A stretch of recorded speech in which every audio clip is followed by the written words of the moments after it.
Security, we're talking physical protection of the asset, placement, etc. Workstation use, we're talking about how that asset is configured based on what the user needs from a functionality perspective. I don't like it.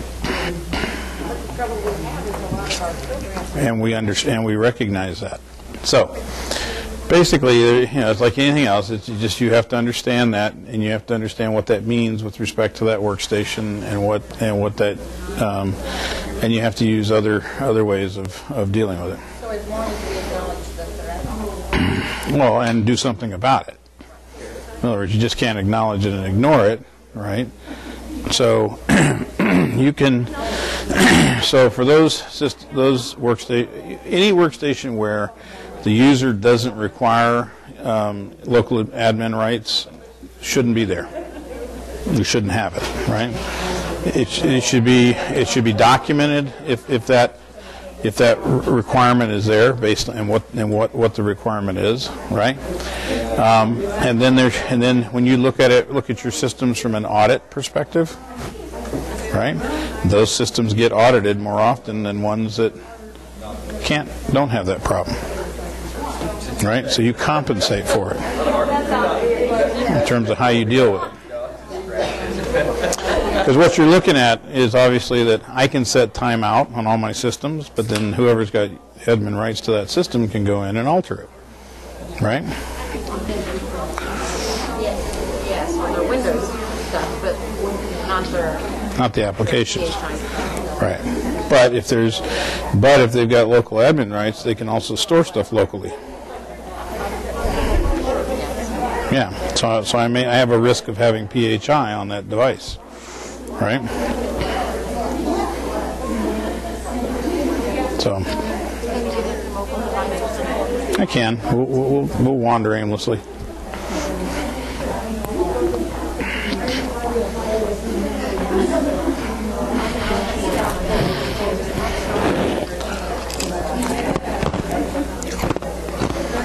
Okay. We wanted to have a quick discussion at lunchtime about frameworks, models, standards, etc. So when we talk about security, somebody give me an example of a standard. You're going to have to give me the example if you don't knock it off. Okay. Will do. All right. Somebody give me an example of a standard. Now you're thinking a standard as it relates to what HIPAA calls it, right, in there. But HIPAA, you're right. HIPAA is, in general terms, HIPAA is a standard, right? A standard is a set of requirements that an industry or somebody has set for systems to perform to, right, or for a program to perform to. It's a set of requirements, in other words, okay? What's a model? Give me an example of a model. Okay, so the COBIT maturity model is a model. ISO is a model for a security program. It's not a standard, it's a model. It says you should have 11 elements in your security program, and here's what they are. And basically each one of those elements should address the following things. But it doesn't give you a standard. It doesn't say to what level or specify to what degree you have to meet each one of those, right? It just says this is what your program, in terms of elements, ought to have in it. What's a framework?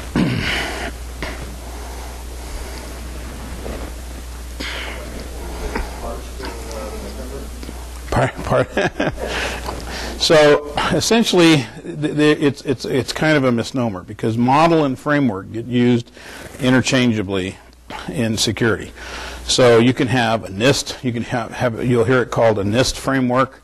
You'll hear it called an ISO framework or an IDLE framework, right? Or an IDLE model or an ISO model, etc.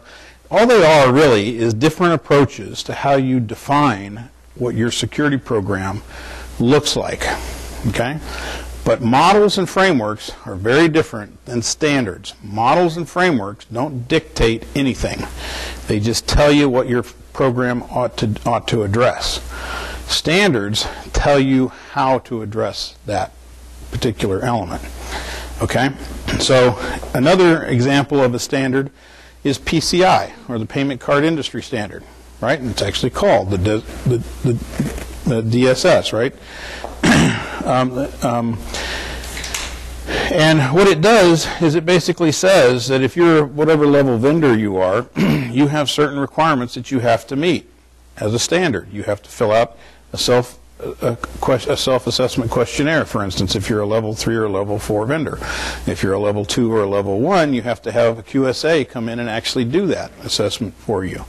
You have to test your systems. If you're a level 3 or above, you have to do external vulnerability testing on a regular schedule, and it has to be done to a certain level, right? HIPAA has an evaluation standard or requirement in its standard that says simply we do technical and non-technical testing of controls. But that's as specific as it gets, right? And it's left up to us to determine what does that really mean. Well, then you look at what the protocol asks with respect to that with OCR, what OCR's expectations are, and you find out that what they're expecting is we're going to be doing internal vulnerability testing, external vulnerability testing, wireless security testing, penetration testing, right? And those are the questions that they're asking. Okay? Because that's what they meant when they wrote that standard. But they didn't do a very good job of defining it, whereas other standards do a better job. Now, why is all of this important?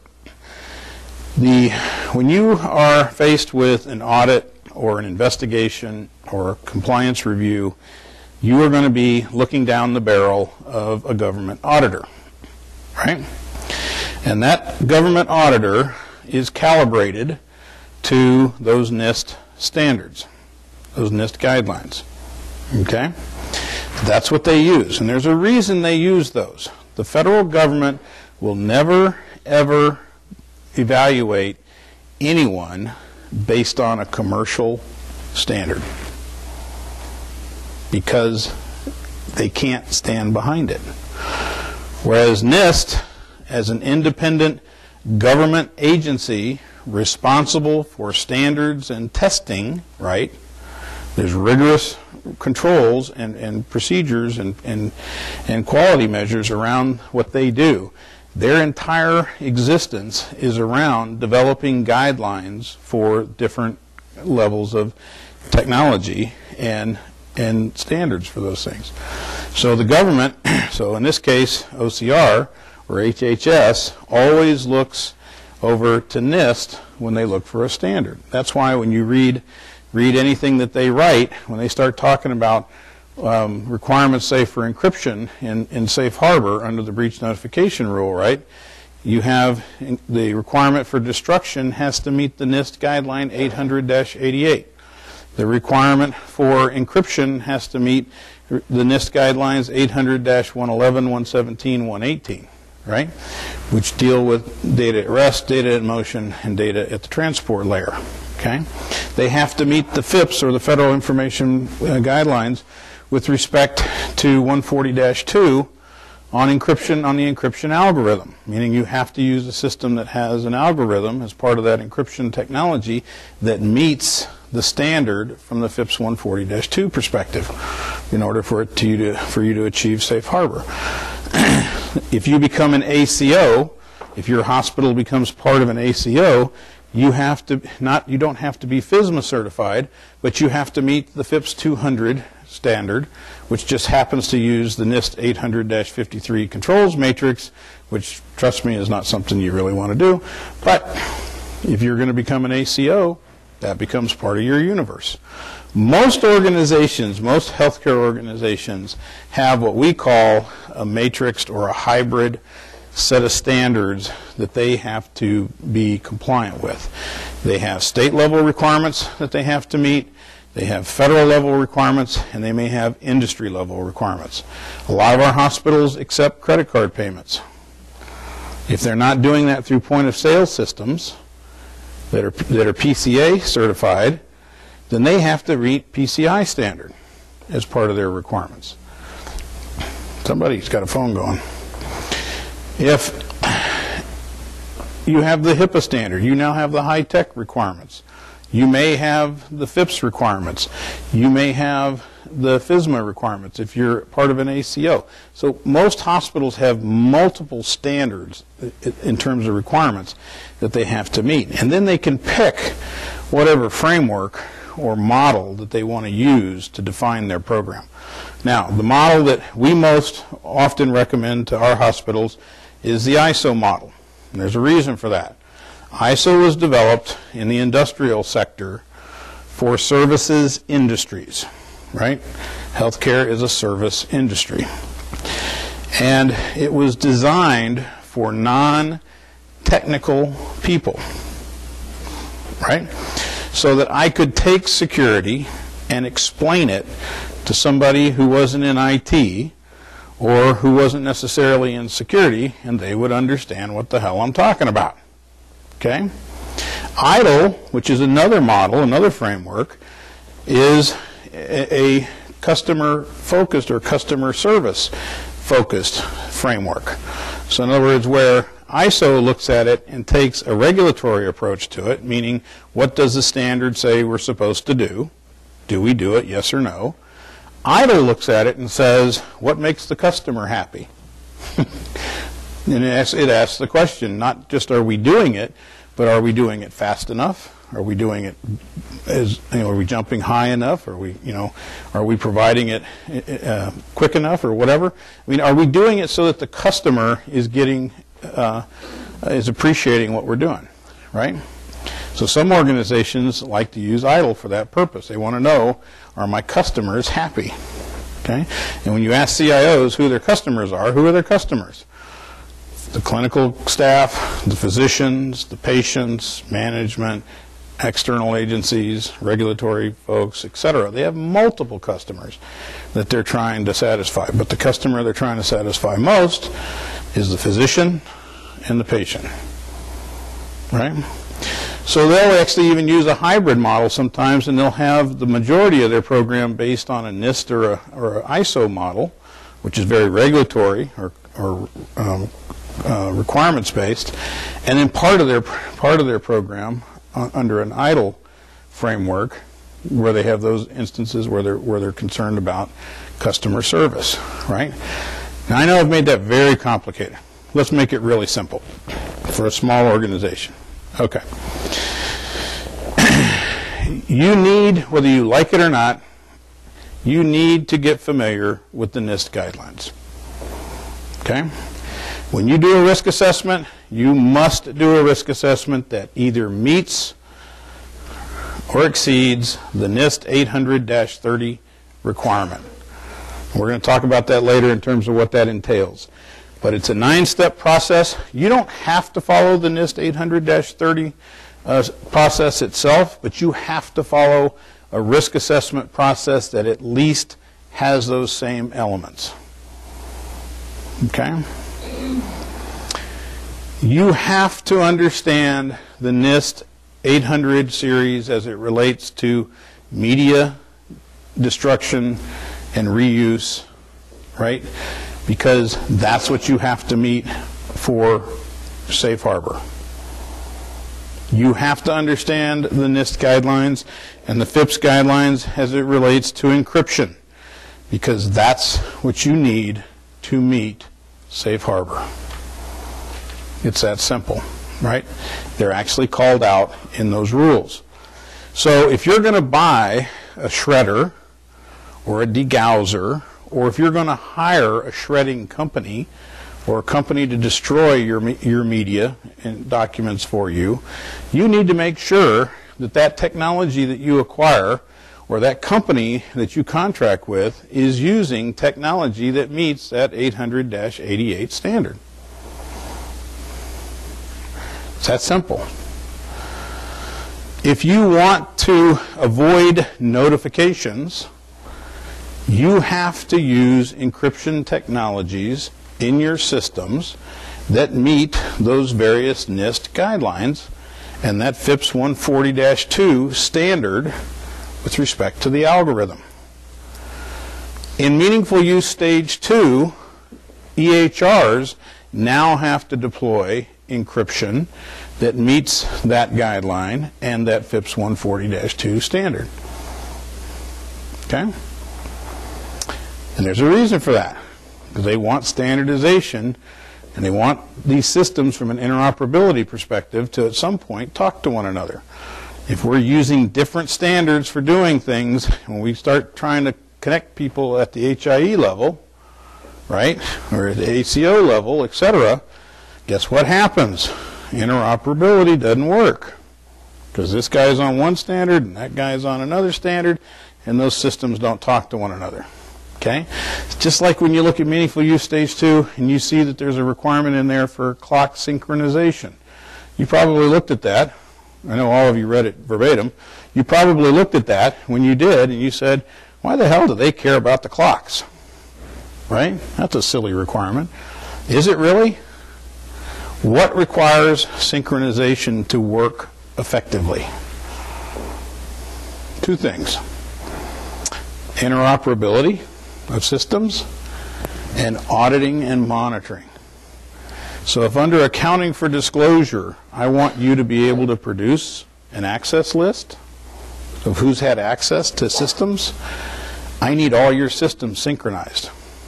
So I need to put a standard in place that requires every system that you have to meet a certain clock standard. That assures me that every system that's on that network is synchronized from a clock perspective in terms of its action. So when I'm doing auditing, right, I can take an audit from this system and I can take an audit from that system, and I can absolutely guarantee myself that those two auditable events, which have the same timestamp, actually happened at the same time.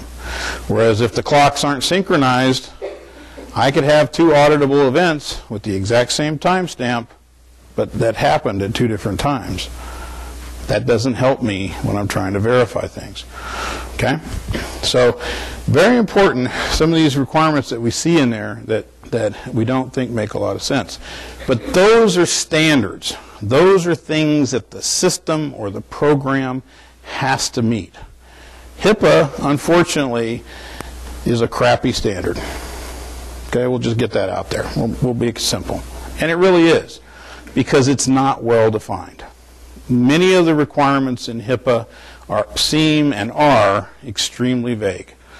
And there's a reason for that. When they wrote the thing, they were trying to write a standard that would work for Catholic Health Initiative with 400 hospitals and your critical access hospital with 25 beds, right? Or the physician's practice.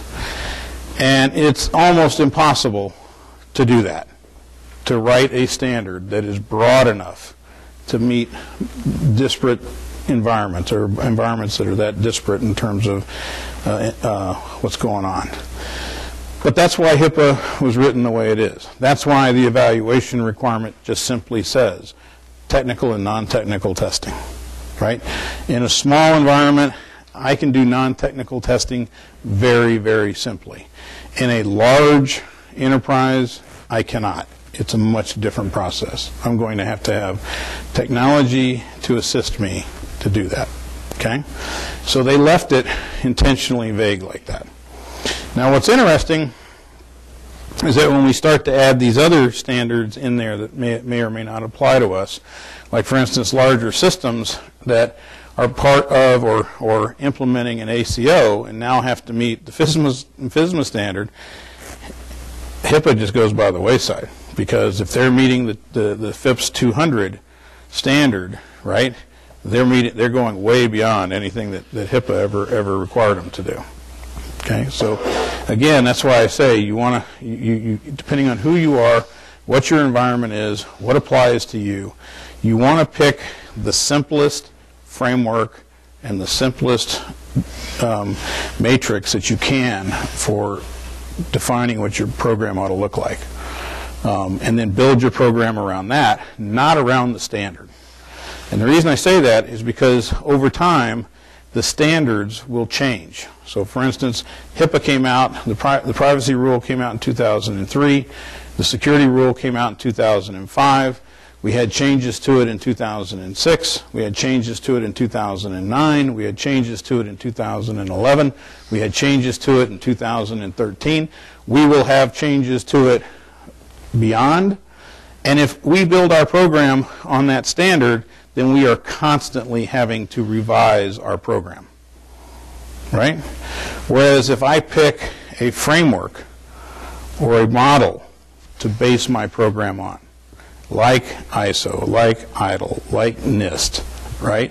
And I say I'm going to have a doctrinal information security program, and then I'm going to map the standards that apply to me to that model. As the standards change, my program doesn't change. I merely have to change a procedure here, a policy there, and it's much simpler to maintain over the long haul. So that's why I say, pick a standard that's easy for you, pick a standard that's easy for your organization to understand, and build your program around that framework, and then figure out what the various standards are or requirements are that you have to meet, which for some of you may be as simple as HIPAA, high-tech, and your state requirements.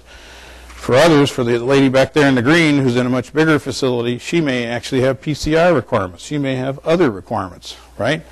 Whatever those are, they need to get folded in there. But they are easy to add. You can add standards. You can add standards all day long. You can add requirements all day long if you have your program based on a good framework. Now, if you're interested in the different models and the frameworks, I don't recommend the NIST framework, what they call the NIST framework. And the reason I don't recommend it is because it requires you to, it is so broad, what NIST does is they build a set of guidelines based on a framework that literally addresses every possible permutation that you could have, right? So when you look at the NIST 800-53 controls matrix, there are literally more than 1,000 controls there. For most of us, that's way beyond anything we need, right? Even if you look at the NIST 800-66, which was written specifically for healthcare, it's still, in my opinion, overly broad, okay? In terms of helping others to understand what we're doing. Now, that leaves us with things like ISO and IDLE, right? Which are both much easier to understand, much easier to comprehend. It uses real language that you don't have to be, like I said, an IT person or a security person to understand.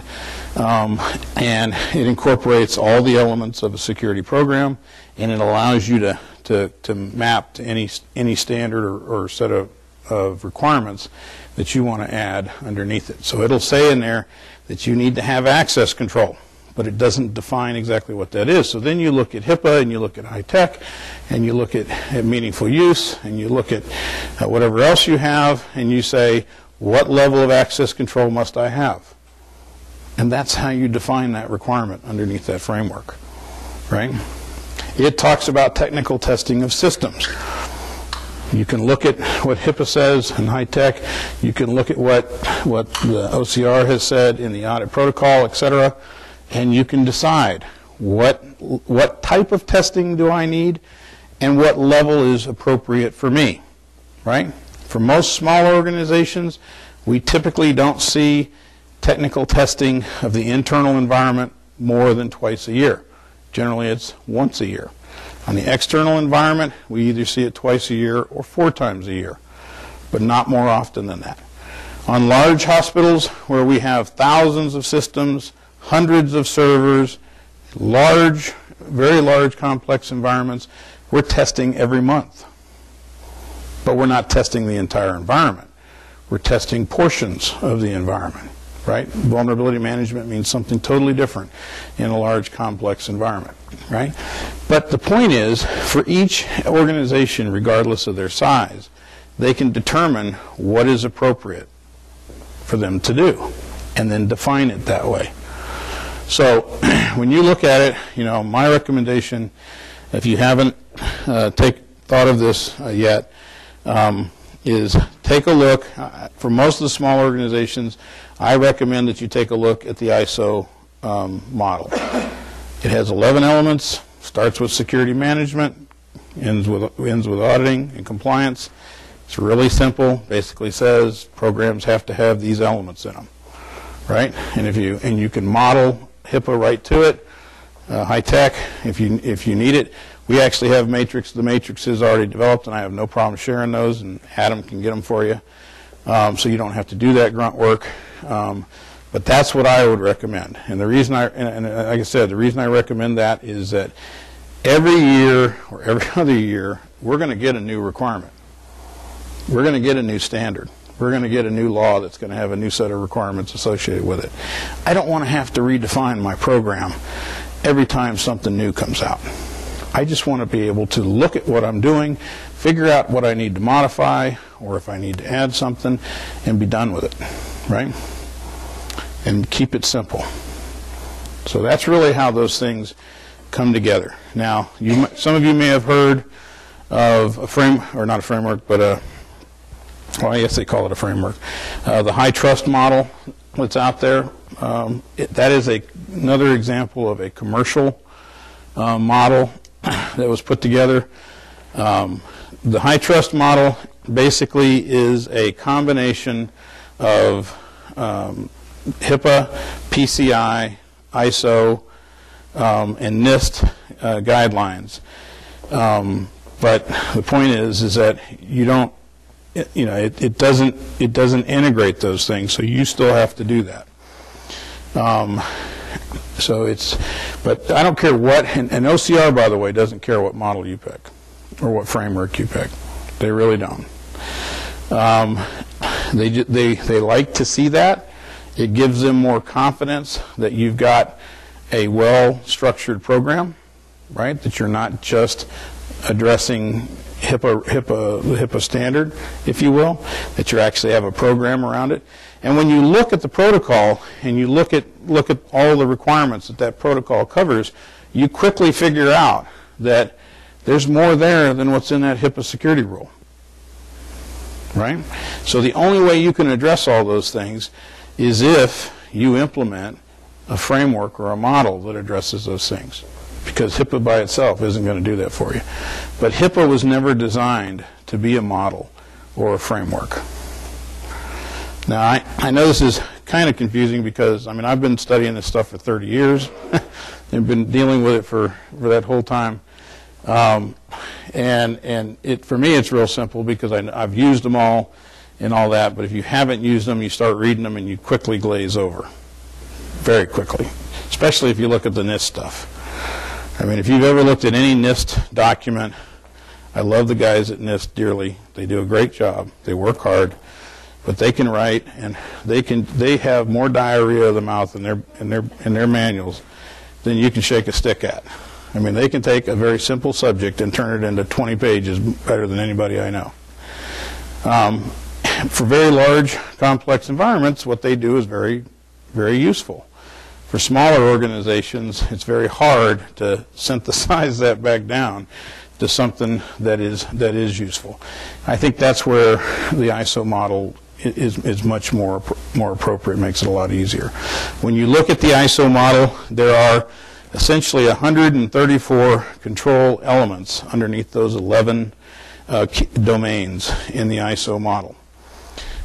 If you look at those 134 controls underneath those domains, they map very well to all of the requirements that we have in HIPAA and high-tech and PCI and anything else that's out there. And that's why I think it's such a nice fit. And it's so much easier to use. But it's up to you. You need to look at them and decide what you think works best for you and best for your organization. But from a regulatory perspective, I think that ISO is probably the best fit especially for smaller organizations, and then focus on those requirements that apply. Any questions on frameworks or models or standards? Yes, ma'am. You mentioned IDLE. Is that IDLE? ITIL. And don't ask me what ITIL stands for. Okay. What's what? FIPS? Federal Information Processing Standard. And so the FIPS 140-2 deals with the algorithm that the encryption technology has to adhere to. So, for instance, the current FIPS 140-2 standard has 3 algorithms that are approved. They are AES, skipjack, and triple DES. Okay?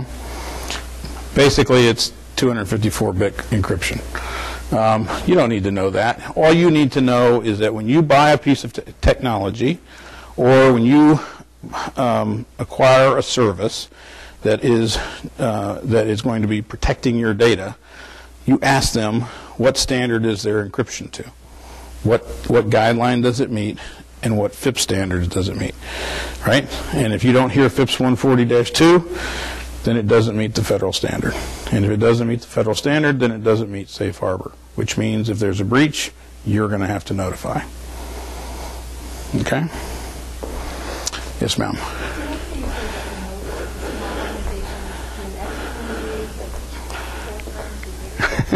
Yeah, that kind of got you all, but you're probably all going, huh? See, nuts?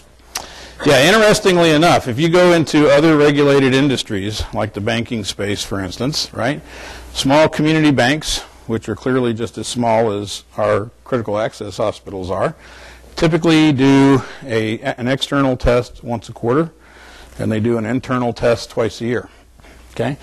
They do it, by the way, because their standard tells them they have to. They have no choice. What we find for most of our customers that we work with, our smaller customers typically do one internal a year as part of their annual assessment, and they'll do 2 externals a year. We have we have a few that do 4 a year, but most of them only do a couple. Our larger hospitals, like I said, we have some hospitals that we work with where we're actually testing every month.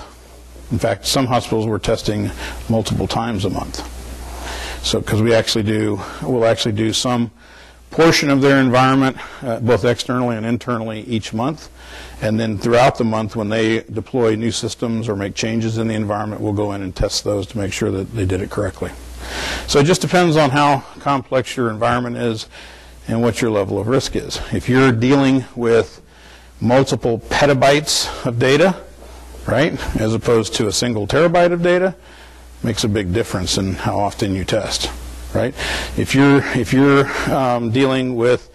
have multiple hospitals and you have multiple data centers and you have thousands of connections, et cetera, you test more often. It's just that simple, right? There's more opportunity. So small organizations typically don't test that often. How often does OCR expect you to test as a small organization? I will tell you that if you test at least once a year as part of your assessment, they'll be happy with that. Okay? Is there a standard for remote connection? There are all kinds of standards for remote connections. The question is, what are we talking about? I think my laptop on my VPN. So you're talking about a remote user connecting? Yeah. So well, again, it depends on the situation and it depends on what the device is doing at the far end. But you typically want to connect via VPN anytime you're going to connect to the network and have access to anything that's critical. It can change depending on whether I'm connecting using VDI or whether I'm connecting using a laptop that's a fully functional laptop. Do you know what I'm talking about when I say VDI? So a lot of hospitals now are deploying what's called VDI, which means that nothing is on that remote device. Nothing, right? You make the VPN connection, you authenticate to the network, and then you establish a VDI session, which essentially gives you all the functionality on that mobile device that you have at your desktop. but you don't. But none of the data is on the mobile device. So it's as if you're literally sitting in your desk, sitting at your dining table at home, or wherever you're at. And the minute you disconnect, there's nothing on your system. It's still back on the server at the hospital. That's correct. Actually, I can, because they can't save anything from the system to their local hard drive. Basically, the VDI technology will not allow you to download any of the PHI to your local device. Now, does that mean you can't pull out your legal pad and your pencil and copy what's on your screen? Absolutely. And we have folks that do that all the time. No, you cannot. Not with VDI. Some of you, well, okay. If you get the right VDI solution, you can't do that. So, yes. It's like any other technology. Some are not as good as others. In fact, we had a hospital not too long ago that was, as part of their physician alignment program, they decided to take a shortcut. And so they were acquiring these physician practices and aligning them with the hospital. And instead of going in and addressing the physician's network at their practice and addressing all the issues with it and connecting them to the hospital's network or ripping it out and putting new stuff in, instead of doing that, they just dropped a line into the physician's office with a VPN and put another terminal at the end of that line and gave the physician access to the hospital's EHR, but they allowed them to maintain their own network. And so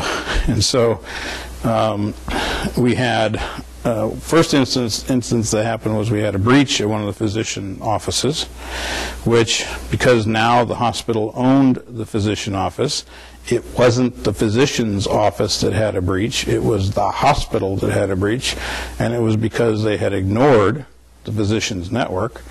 The second issue we had was at one of the physician's office, they allowed the physician to retain his own EMR and yet gave him access to the EHR.